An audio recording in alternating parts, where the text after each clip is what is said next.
Hey there and welcome back to Don't Open That Door. Come along with our triumvirate of terror as we descend into darkness, hurtle into horror, and plunge into peril. If you've ever been to a casting call, you're in the right place. I'm Justin, and I would have made fish broth with that fish that they brought. I'm Nico, and my favorite Asami is Korasami. It's canon. Well, I'm Dan, the record producer. And we're here today to review Audition. That's right. This was directed by the legendary Takashi Miike, starring Ryo Ishibashi as Shigeharu, Tetsu Sawaki as Shigehiko, Eihi Shina as Asami, Jun Kunimura, who you might remember from The Wailing as Yoshikawa, and Renji Ishibashi as the old man in the wheelchair. More on him later. So we open with a man named Shigeharu at his wife's deathbed, leaving behind Shigeharu and his son, Shigehiko. We then fast forward 7 years and see Shigeharu and Shigehiko having some father-son fishing time. The two are successful in catching a nice fish, and over dinner, Shigehiko asks his father if he plans on remarrying. The idea sticks in Shigeharu's mind, and soon after, he brings the idea up to his pal, Yoshikawa. The two plan to hold an audition, name drop. In name, it'll be an audition for a new show that the two will be producing. But it will also have a side objective, because it'll be a search for a new wife for Shigeharu. Dan, I know you know about this kind of stuff. What happens next? I don't think he does. Do I? Yeah. I don't know. Well, the friends hold an audition, and after some very interesting interviews, Shigeharu finds that he is enamored by one woman in particular, Asami Yamazaki. She fits all of his criteria, she's well-mannered, intelligent, and, best of all, she's actually into him. Well, the pair have a couple dates together, and Shigeharu decides that he's gonna propose. Yoshikawa suggests that he slows down a little bit because he's gone through her resume and all of her supposed references are either missing or can't be contacted. Shigeharu is thinking with his takoyaki right now, though, and he whisks Asami away on a romantic hotel getaway. Well, of all the three of us here on the podcast, the one who's not going to whisk you away on a romantic hotel getaway is Nico. So tell me, my friend, what's going to happen next? It's true, because I got an Airbnb like a civilized gentleman. So Yeah, okay. So you got the little webcam watching you take a shit? Yeah, go ahead. Go to that Airbnb. Excuse me? Yeah, It's find since you on fucking shitdumpers.com. Shitdumpers.com, the #1 voyeur shit website. Bro, you're the one putting yourself in this you're the hole, one. not me. You're the one. You literally put yourself in the Airbnb. But keep going, fam. Okay, all right, yeah. I'm not being base, dear listener. I'm not being base. Wait till the next paragraph. Yeah, Go okay, ahead. all right. I am an innocent baby angel. You all know this. Anyway, so everything starts out romantic, but then, well, you know, we're not a romance podcast. So Asami undresses and shows some burns on her legs, which are remnants from the abuse that she suffered earlier on in her life. Asami and Shigeharu have some sex, but afterwards she disappears. Then back Story of my life. What? Rip. Back at work, Yoshikawa tells Shigeharu to just, MO, move on. But Shigeharu is obsessed, and he really wants Asami. So, Shigeharu goes to the dance studio where she used to perform, and he finds a creepy old man who apparently used to abuse Asami when she was a child. Shigeharu then goes to the bar where she says she worked, but is closed down. A nearby man tells him that the owner was murdered, and that the police found an extra 3 fingers, a tongue, and an ear at the crime scene. Now, for someone who knows all about that kind of weird shit, here's Justin.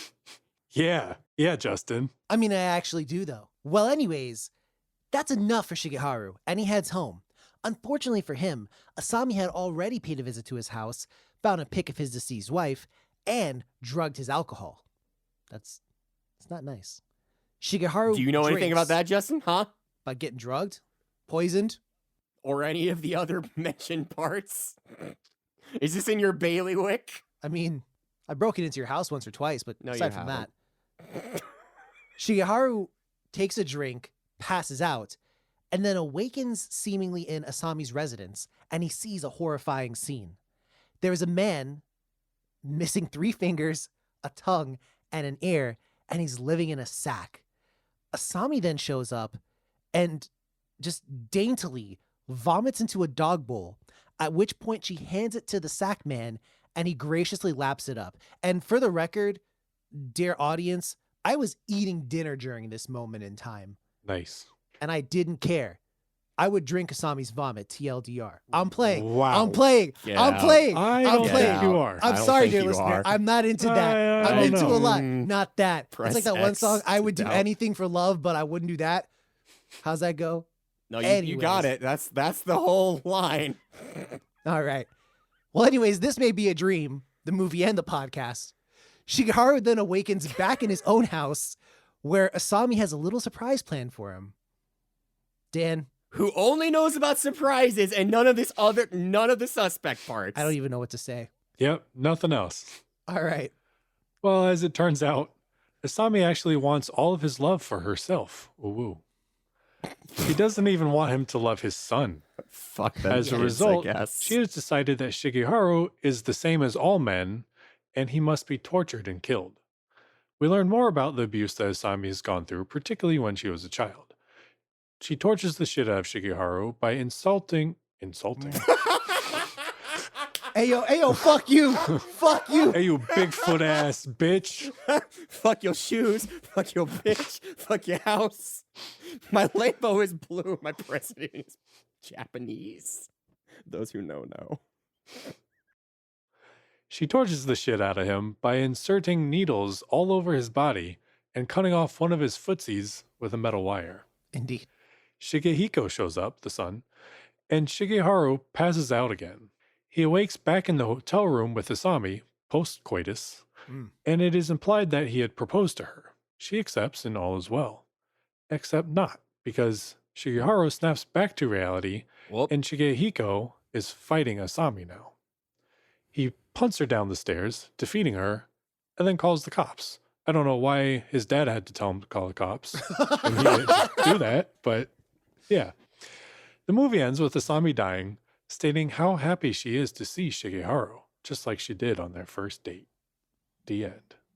All right. Well, there's a lot to digest here and hopefully not throw back up. Let's get started. Dan, looks. How does this movie look to you? I thought this movie looked pretty good. There were some interesting shots. I think there's a lot of times, especially in the first half or so of the movie, that we don't really see Asami's face. Now, it's not totally hidden, like we do see it sometimes, but I think there's times where she's having a conversation with somebody and it's like the perspective is purposely hiding her face, which I thought was a very interesting choice. And then as the movie goes on and progresses, we see her face more and more. And I think that actually plays into something I'll probably talk about a little bit more later. But as I was watching it, I thought that was really interesting. Absolutely. Nico, how's this movie look? Yeah, I'm a fan of the cinematography as well. I like the set design too. It's pretty interesting when we get to see the difference between the regular sort of everyday hustle and bustle of Japan versus Asami's little murder hovel with her sack man. And then we get some of the not quite representative of the time, but like close enough to it. We get some of the like really deep blues, which, you know, like sort of signify more like dreamlike sequences and retrospective shots and stuff like that. So, you know, being a fairly old film at this point, you know, 25 years ago, it looks good. One thing in particular that I noticed as far as the cinematography goes, there were a lot of shots where they would be more still shots, like there wouldn't be a ton of movement or a ton of panning in some of those shots, and instead the scene would just unfold while the camera and the perspective would remain in just one way. Yeah. And I liked that because that can, I think, emphasize when something wild is happening on screen. I think you can definitely emphasize that. Now, real quick for the listener, I will put a massive disclaimer on the next part because we're going to talk about the sound. And as none of us on the pod are Japanese speakers, we had to watch this with subtitles. Now, when we watched this with subtitles, we all watched this on Tubi. And the subtitles started off okay at the beginning, but they slowly began to desync as the movie kind of goes on. So while that's not the fault of the movie, the three of us definitely tried our hardest to make sure that we followed everything and we read synopses and everything else like that to make sure we're up to date with it. But it was just a little particular struggle for us just based on Tubi. I'm going to put the blame on them. That sometimes people would say something and the subtitle would come like literally sometimes like 10 seconds before they even said anything. Yeah. So you'd have to really keep track of who was saying what. All that to say, Dan, how's it sound to you? I thought the sound was pretty good. It's gonna sound messed up as it usually does since we review horror movies. Oh no. But the torture sequences I thought had good squelching and stuff. It wasn't like too much or anything, but I thought it was like a realistic amount. Some quality murder foley. Yeah, murder Foley. I like that. But yeah, I thought it sounded good. The music was pretty cool too. There were a couple cool musical things, and I actually looked into who the composer was. I don't remember his name at the moment. Oh, And he didn't really compose anything that I really recognized. I mean, there were a couple things I was like, oh, I've seen this, but Koji Endo. Koji Endo. Koji thank you. Endo, excuse Endo. me. There were a couple things I was vaguely familiar with, but not. I thought I recognized the music more, but I thought he did a great job on the music. yeah. I will say one scene in particular that stuck out to me was the scene where they're having the audition. I mean, the music is kind of happy, and they literally could have replaced it with like the Benny Hill theme towards the end just because of the sheer ridiculousness of some of the shit that was going on in that interview. Yeah. So, yeah, that's my thought. Nico, how'd it sound to you? I was a big fan of the music, particularly during the more dreamlike sequences. There were some pieces that really reminded me of some of the compositions from Team Silent when they did the soundtracks for Silent Hill 1 and 2. They just had this really ethereal sort of washy sort of vibes to the sounds that made everything feel a little bit more mysterious than it perhaps otherwise would have. And just again, to your point about Tubi, for the love of God, watch this anywhere but Tubi. Problem is, it's difficult to watch it anywhere. But Yeah. Yeah. At time of recording, this was the only spot that we could find where it was free. So take that for how you will. Now, Nico, it's funny that you say that because a couple of the people who worked on this movie actually also worked on the second Silent Hill. You're shitting me. I am. So now I want to go ahead I and s- turn to our villain of the movie. Dan, what do you think about Asami? How do you think about her as a character? I thought she was an interesting character. I initially didn't like her very much. It was funny. No, sorry, I'm just laughing at what I did to Nico like 5 seconds ago. Sorry, carry on. Oh. Understandable. I initially didn't like her very much. I Mm. thought that her reasoning, I mean, I understand that she got abused and I understand that. But I thought she kind of took things to the extreme very quickly from 0 Yeah. to 100 super quick. And I didn't see a whole lot of rationale behind that. So when she was torturing him, I was just kind of like, I don't like it was just disconnect. I felt disconnected because I How didn't dare you feel- have a son right. Yeah. already? Exactly. Like it was odd. But after reading more into it, which I again will more on that later, I do like her as a character now. But at time of watching, through watching, I wasn't the biggest fan. Yeah, I mean, I really dislike her as a character only because I understand the whole like hurt people thing. And I just want to say this, and I'm not talking about anything in particular, but He says, thinking of his deep, detailed past. no, I mean, just because horrible things might have happened in your past, it doesn't, give you the green light to take things to, a really high and ridiculous level. Right, so why are you always such a troll bastard to me on this podcast, Justin? Huh? Why?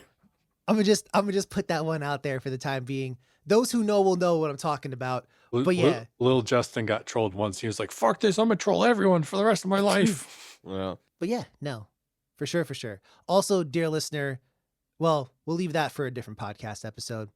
oh no. Nico, Okay. what do you think about Asami? I am a fan.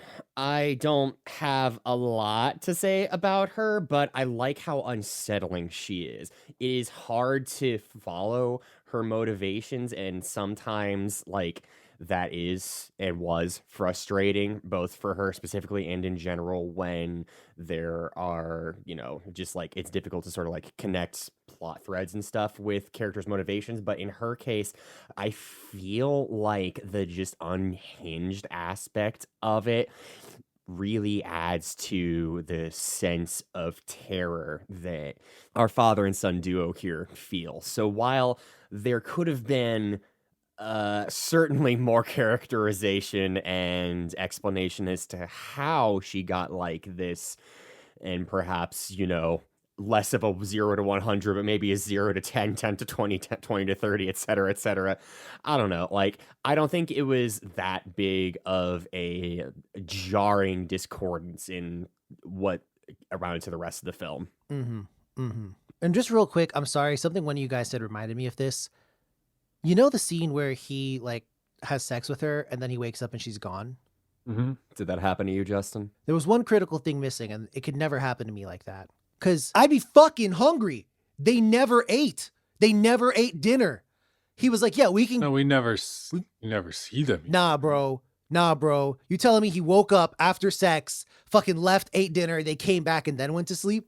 Hey, dog, grab a Snickers. Nah, bro. I'm telling you, man. My guy went to bed on an empty stomach, and that's why he slept past. Maybe he went to the convenience store down the block. You don't know. One spot. They were at the ocean, bro. Went to the bodega. Yeah. No, Umidayo, bro. They were at the ocean. Went to the kombini.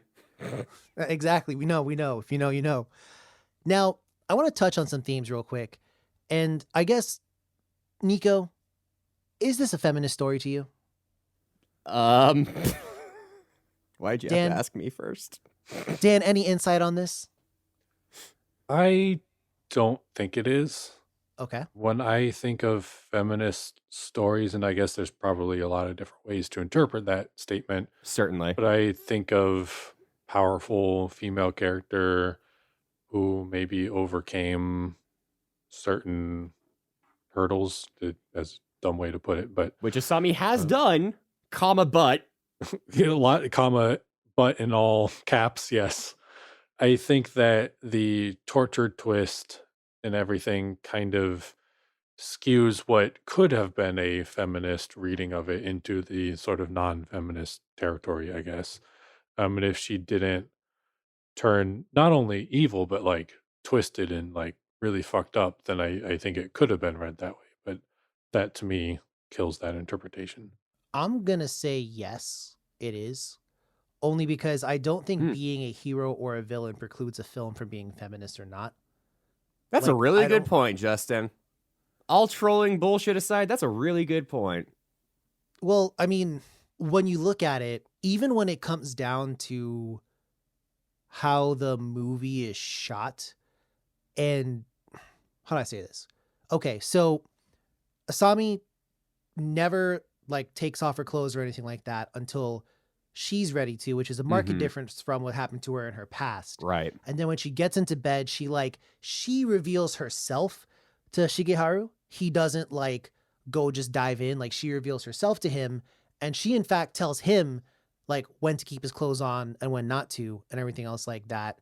And there's small things that happen throughout where her agency is pronounced in many scenes and no one is taking that away from I think her. every scene except for the flashbacks, really. Yeah. That's fair.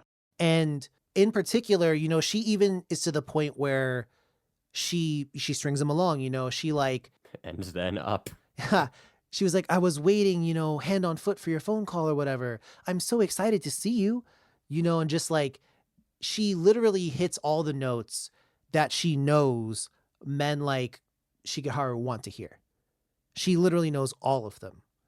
And I think that, yes, she's evil, but I don't think it was ever a requirement that your actions had to be morally just. And at the end of the day, I mean, she's taking her revenge. Is it morally wrong? Yeah, it is. But I don't think that stops him from being feminist. Nico, up to you. Honestly, that's a really good point. Listeners of the pod will know that I'm a fan of what I have once dubbed the good for her subgenre of horror films and the like, such as, Midsummer, The Witch, etc., etc. And it is satisfying to see someone in complete control just subvert the traditional heteronormative expectations for how male and female power dynamics go, but but to call this a feminist text kind of reads the same way as I'm about to get political, everybody. This kind of reads to me the same way as everyone who is getting real fucking excited for Hillary in 2016 just so that we could have we have a female president who's bombing all the brown people. Yeah! Instead of just a man. So yes, the agency is definitely a factor to consider, and I think one of the most important factors, but I don't know that I would necessarily call this you know what? Hold on. I don't know that feminism is, or not feminist, but I don't know that a feminist reading of this is even necessarily something that has to do with good or bad. So I think just in terms of agency, yeah, it is, but I also don't think that it's praiseworthy. Yeah, man. Okay, Gene. Was that intentional? 100%. I feel you. Sure. I feel you there. See, listener, you wonder why I troll Nico? You wonder why this happens? All right. Any other themes you pick up on here? Love, being afraid to fall in love, I think. For true. Or in getting over a loved one, moving on. Yeah, I think that's a good point, Dan. I think it's a real good Thanks. point. Another one that I see is I feel like Shigeharu is a good dad. I feel like he's a solid father to his son. I don't know. Is that a theme, though? Yeah, fatherhood, sure. Let's Okay, leave it sure, at that. yeah. Single parenthood, He was raising his boy. He didn't have time for no flings. Except he did more later. Way too much, arguably. Now, Dan, you're often known as the master of trivia on this podcast, but tonight you're going to be the master of TLDR. So, Dan, I understand you ran across a very interesting interpretation of this film. Yes, so I did a little bit of digging and found a really, really insightful interpretation that anybody who has seen or will see this movie, I highly, highly suggest reading, even if it's not totally correct. In fact, I think a couple people kind of poked one or two holes in it, but I think it's still super insightful, and art and film is to be interpreted anyway. So even if it's not technically right, I think it's valuable. So it goes kind of like this. We never actually see who the real Asami is. We only see Shigeharu's interpretations of her. First, most of the time when he's thinking about her, he's drinking. Mm-hmm. There's almost always alcohol involved, which could symbolize a blurred vision of blurred perspective of who she is. And he's going through her resumes and he sees her and instantly starts creating this imaginary person, or not imaginary, but thinking of who she is without Idealized. even idealized. That's a good way to put it. And then by the time he gets to audition, he already knows he's going to choose her. And in the first half of the movie, she's shown as what he wants out of a wife initially. Sort of traditional wife, very submissive, dressed very nicely. She's everything. She's innocent. She's what he wants. And then a little bit later on, she reveals that she was abused. And at that point in the film, that's when she starts to kind of change, and we start to see the sort of creepiness and the twisted side of her a little bit. We start to get those shots. And earlier, when he would still viewed her as innocent, whenever he would call her or think about calling her, we always saw a shot of her just sitting at home, literally just waiting for him to call. Her whole purpose in life was to answer his phone call. Yeah. But then later on is when we start seeing the weird body bag thing, and things start to get more twisted because he now knows that she's been abused. And, Right. and for better well, not better or worse, just for worse, really. Yeah, just But, worse. But he now views her as sort of like tainted and not pure anymore, and she's been sexually abused, and therefore she's tainted. So now at that point in the film, she becomes more dominant. She wears leather more. That's when she starts to get, torturous and all those kinds of things. We also see when we hear that owner, the bar owner, was murdered, that there was an extra foot, 3 fingers, an ear or something there. Tongue. Tongue, right? And when Shigeharu goes to talk to the dance instructor or whatever in the wheelchair, he asks her, he asks him, did you touch her? Which would be fingers. Did you see her? Did you hear her voice or things? So we kind of see that echoed in the body pieces that were supposedly found. So we only ever really see his interpretation of her. And at the very end of the film, when she talks as she's dying, that's actually the third time we hear her repeat a conversation that they've had before. Mm. Each time she says it in the film, it's a different twist. The first time he hears what he wants to hear of her, oh, she has a wonderful family, or at least that's what he's like trying to get at, like you have great family, a wonderful life. Then after he finds out she's abused, he replays that conversation or we hear it again and it's got a different twist. And then the final part of the movie when she's dying and right before the movie ends, we hear it again, but that's like the real her and he finally like hears her for like who she is and he's finally starting to realize like, oh, like she's a real person. So the person who wrote this interpretation posits that the torture scenes and everything are all dreams. They're not real. They don't actually happen. Huh. And that, when he wakes up and he's laying in bed, that's actually real life. He wakes up after the first dream, quote unquote, and that's when she's like, "Oh, I accept your proposal." And he's like, "What proposal?" or whatever. And now he's starting to realize like, "Oh shit, I'm going to be tied down to this lady who now I don't know that I want to be." And then last part of it, I mean, this is a very long interpretation, but the last part I'll talk about is Justin, you had mentioned before the father-son relationship, and he always thinks of his son as like his savior and everything. And like typically the son is subservient to the father, but in this relationship, it's almost backwards. The son says, "Hey, you should do the dishes," and he does the dishes. And the son's like, "You should get remarried." And he's like, "Yeah, okay, I'll get remarried." So the son always kind of like saves him from loneliness and saves him and everything. So at the end, his son comes back and saves him, like literally in the dream or real life or whatever it may be. But it was a really, really, really insightful read. Again, I highly suggest everyone read it. Where can people find this? I found it on Reddit. It was actually from a different forum, but somebody posted it on Reddit. So if you literally just Google like, audition themes or audition meaning, it'll be like one of the first things to pop up. But yeah, it was really cool. Mm-hmm. And I do want to say one other thing real quick. There's a part in the film towards the end where it looks like he's about to get some of that gawk from Asami, and then the female figure changes multiple times. It goes from Asami to his deceased wife. And then I thought it was interesting that it switches over. Doesn't it also go to younger Asami too? No, that's not a younger No. Asami. It's Oh, it's the not. son's girlfriend. It's his son's girlfriend. Oh, And so shit. that's what well, hang on. So I'm going to get to that. But I was thinking to Huh. myself, no, hang on. Follow me on this trail here.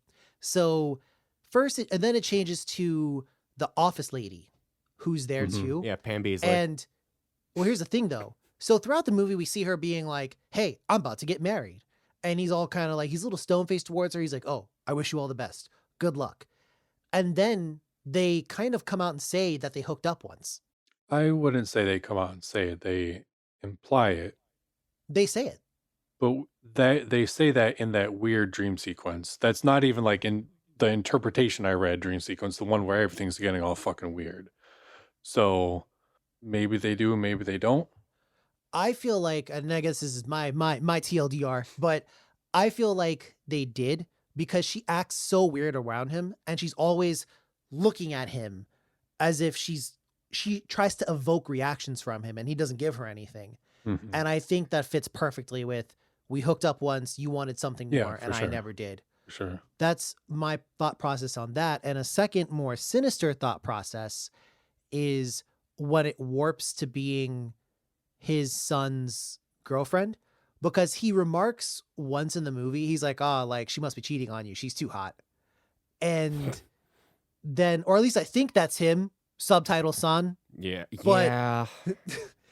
Then, because that was one of those where they were like going back and forth at it, and the subtitles were like, I'm like, I think it was him who said that. I actually my- thought it was the son who said that. See, I have no And that the clue. son was joking with Don't his, watch this his on dad. Tubi. Because Well- his son was like, "Oh, you found a nice woman. Yeah, great. She's probably cheating on you." Well, But even again, if- to the subtitles point, I don't know. even if that's not true and that scene is not there's a different scene where I'm 100% sure he tells his son, he talks multiple times about how nice the girl is. And then he also, his friend, and this stuck out to me, when he brings up, like he wants a woman or something like that. And then his friend who knows him immediately goes, you want a young one? And then I was like, that's interesting that that's the first thing your mind immediately jumps to. And then he tries to play it down. He's like, nah, I want someone more mature.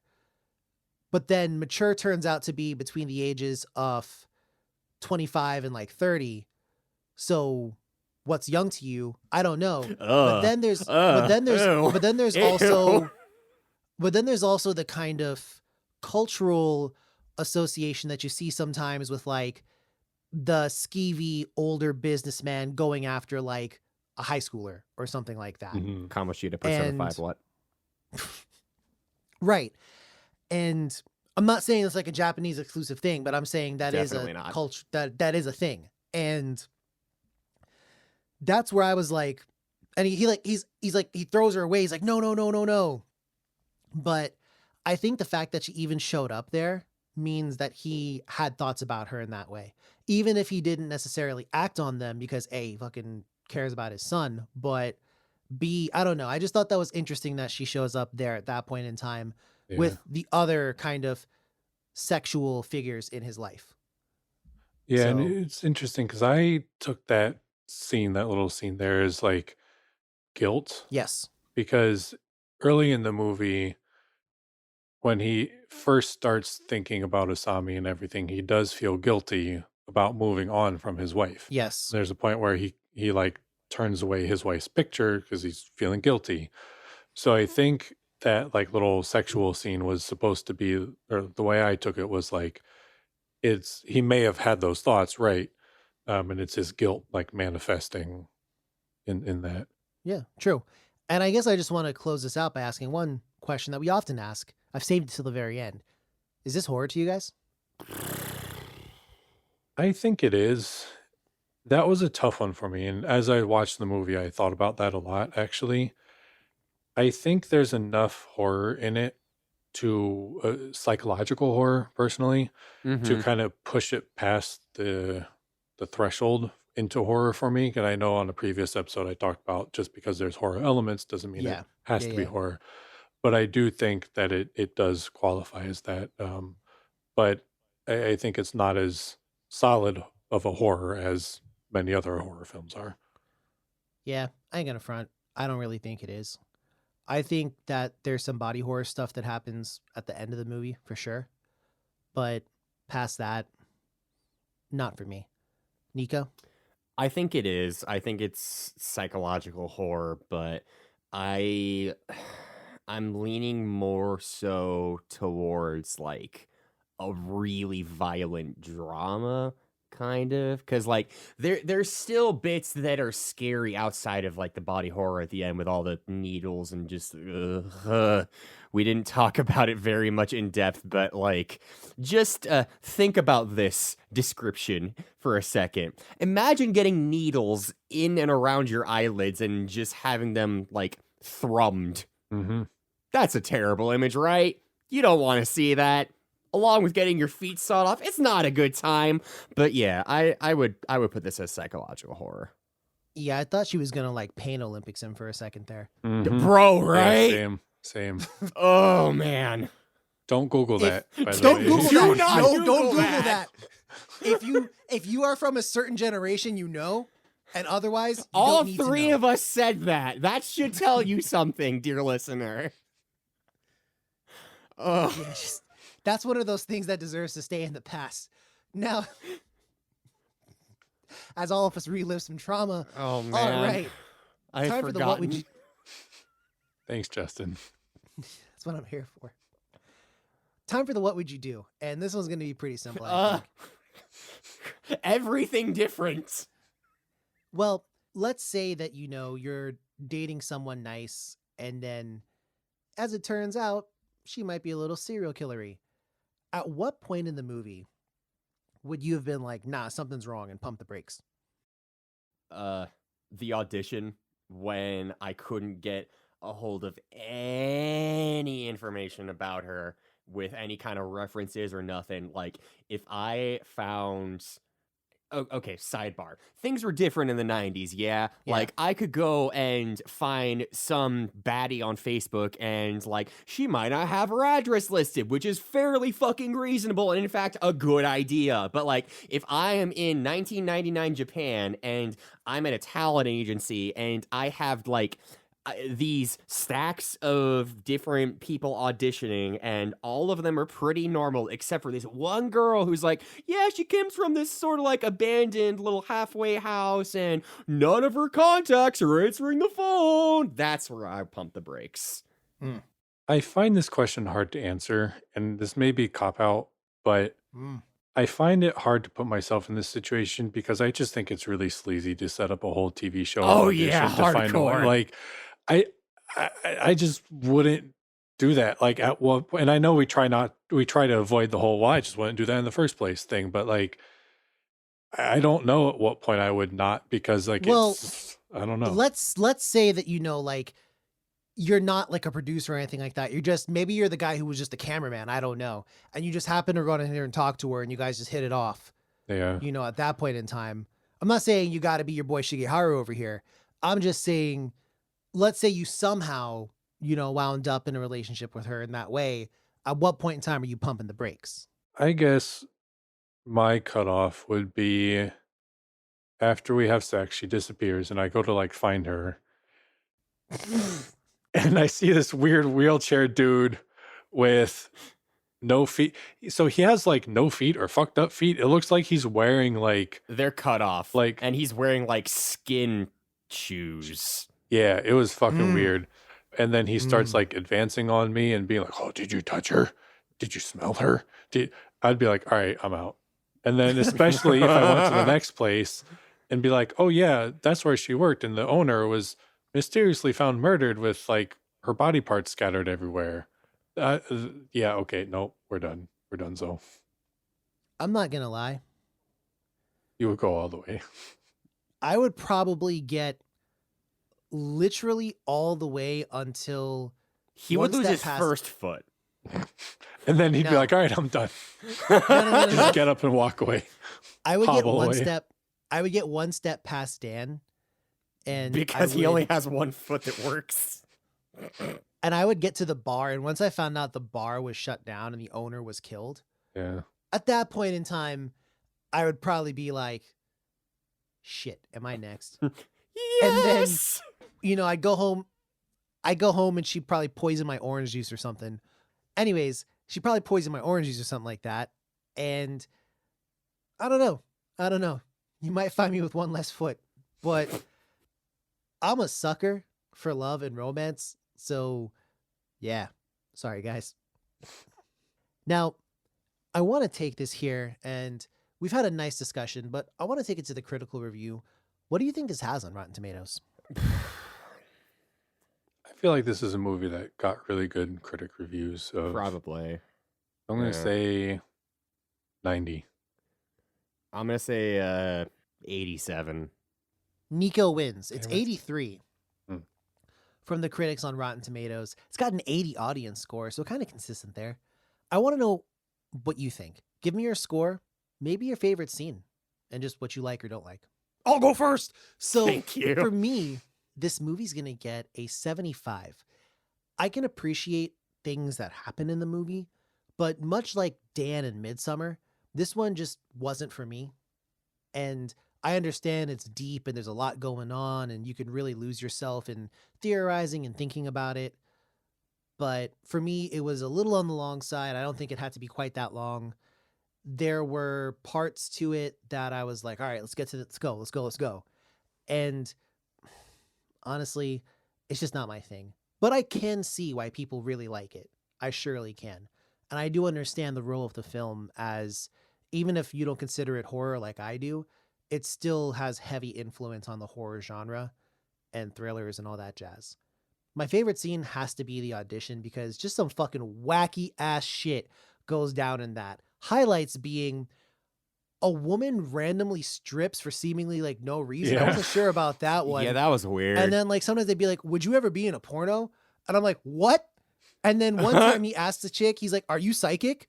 Like, how the fuck are you supposed to respond to that? But what tops it all was there was a girl who shows up, and I forget her name. She's like, yeah, I'm like Emi Fukada or something. Oh, she comes And then back they're like, again. wait, didn't we interview you already? She's like, yeah, but I got more to say. And I was like, oh shit. Oh shit. Yo, go out with her. Real shit. Honestly, that's the personality for sure. But Nico, you had enough time to think. I'm going to give this a 73, and I feel bad because I feel like it should be higher. I have been struggling with this movie and also just on this podcast. Don't know if you could tell.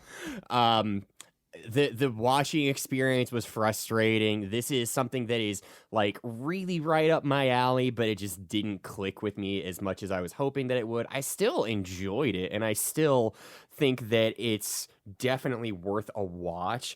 This is one of those that I really want to revisit, like let it marinate a little bit, go back in a couple months, not on fucking Tubi, and like give this an actual like watch with my full attention and just let it sit and develop and percolate a little bit more. My favorite scene was the end when she's going all operation on dude, putting the needles in and using the garrote, I don't know how you fucking say that. The Garrote. The steel wire you cut people with. And yeah, I just thought it was real fucking whimsical how, not whimsical, but just like silly almost how dude just like taekwondo kicks her down the stairs. He took your advice. Yeah, right? Yeah, so Just kick her. 73 Bro, for me. he was so into dinosaurs the whole movie. Yeah. He randomly told his dad, they just dug up a new dinosaur in Argentina. And I'm like, what the fuck? And then, I don't know. Dan, you're into metal. You do metal. There's a scene at the beginning where there are some people at what I assume to be a metal concert or a punk concert or something like that. And they're like, those people are unhappy. Dan, Oh, yeah. I hope you're not unhappy. What do you think about the movie? Well, I'm very much where both of you are. I thought it was a good movie. It didn't totally capture me when I watched it. That being said, like similar to Nico, I think that if I were to rewatch this, I would have a different perspective, and I would probably rate it a lot higher than I'm about to. But I wish it had been a little bit more digestible upon first watch. Maybe not totally digestible, but a little bit. But again, for the umpteenth time, if you've seen it, please read into whether it was that interpretation or a different one. Like read about it, talk to people about it, because I think that really helps this movie. I'm gonna give it a 77. Well, color me a very surprised shade of brown. I thought we were going to have very different scores on this one, but in reality, we were all close all along. Dear listener, would you guys give this one a recommend?